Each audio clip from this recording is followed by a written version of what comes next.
Hi everyone and welcome to Homerino Collectibles, where today we're going to be taking a look at the McFarlane Toys 7-inch DC Multiverse Scarecrow from the Bane wave. This Scarecrow comes straight out of Batman Last Night on Earth, and I cannot wait to go ahead and take a look at that comic miniseries. It looks amazing, and especially after seeing these figures and just reading up on it a little bit, it's definitely one I highly recommend to any Batman fan that hasn't already. As you can see, Bane is gonna be epic. You can see a little mini Bane right there. This Scarecrow is so different to any Scarecrow we've got in the past. Sometimes he looks very human. Sometimes he looks very much like a Scarecrow. This guy right here just looks like something straight out of a horror movie, and it is insanely awesome. I mean, he literally doesn't have any legs right there. Definitely one of the most unique and awesome Scarecrow designs I have ever seen. If we flip it around to the back here, you can see the comic art that it is based on, and that Bane just looks so amazing. And then also, on the other boxes, you just see Bane right here, but on this one, they have actually put Scarecrow on Bane's back to show that you can very easily recreate this picture right here. And as you can see, the scale works really well too. Here's the other 3 figures that you need to create Bane, and these reviews will be coming very soon, along with that Bane video as well. And there's just another look at the scale there. You can imagine some big boulder shoulders there, and Scarecrow being over them. Looks great to me, so let's go ahead and get this thing opened up and take a closer look. So before we take a look at the figure itself, we do have the display stand inside, and unlike other multiverse figures, it's not just a base. Here we have the clear base because it's actually a flight stand. We have the DC logo right there. We do have a foot peg, so you can use it as a standard base.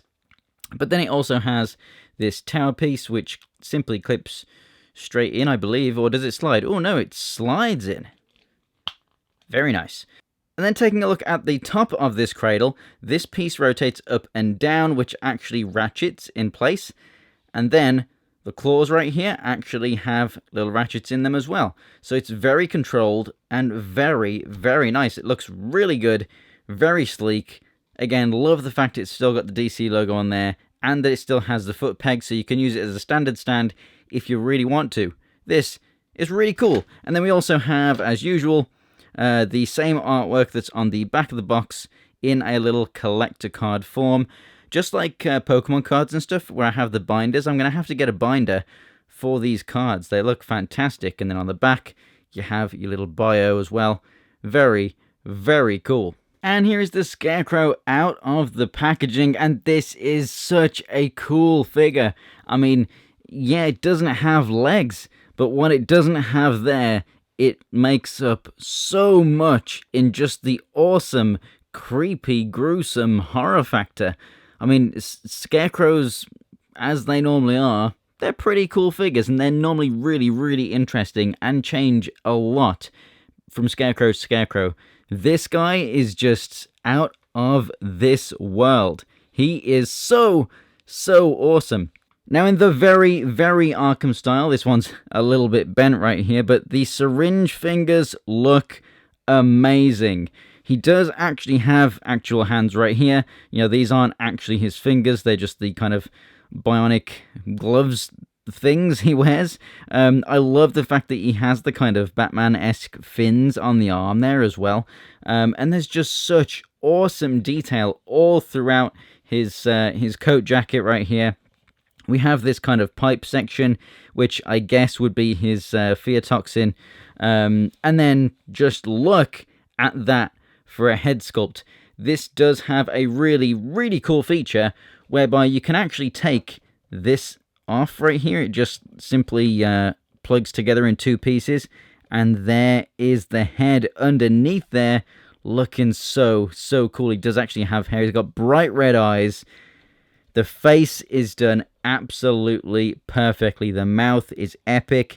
He definitely looks like he is a zombie or something. Really cool. Another really nice feature, if I just go ahead and take him off the stand, we don't really need that right now, is the fact that he does have the noose around his neck.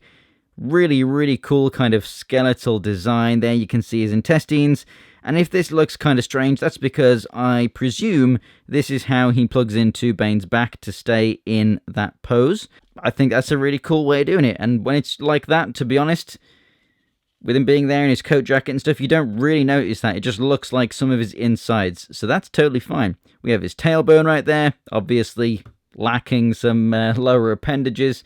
I really love how this section right here just comes down and it's just kind of an empty void. Just such a cool, awesome thing. Head articulation, he does have, all of the head movement that you would expect, but it is limited when you've got this thing on there, and I honestly don't think that you would ever want to take this off. Who doesn't want a flaming Scarecrow head? Obviously, you can take it off and get more articulation. I mean, honestly, it works perfectly fine with this thing on there. You get everything that you would want to get. The pivoting side to side, left and right, up and down. Just not as much as if you were going to take it off. But I think it looks really good just like that. You've got the full shoulder movement, in and out, and then all the way around. You've got the rotation at the elbow right here, and a hinge. Rotation and the hinge at the wrist, just like all of the McFarlane figures. And then you have finger articulation at two separate joints right here, but nothing there for the thumb, and that's the same on both sets of hands. As you can see, I guess from the packaging, they are a little bit kind of all over the place. You could maybe heat them up in some water and kind of move them however you want them. They're a little bit crazy, but to be honest with you, this guy's a little bit crazy, so I'm totally fine with that. Then, obviously, well, the rest of the figure, he doesn't need an ab crunch. He doesn't need any legs or anything, because, yeah, pretty self-explanatory.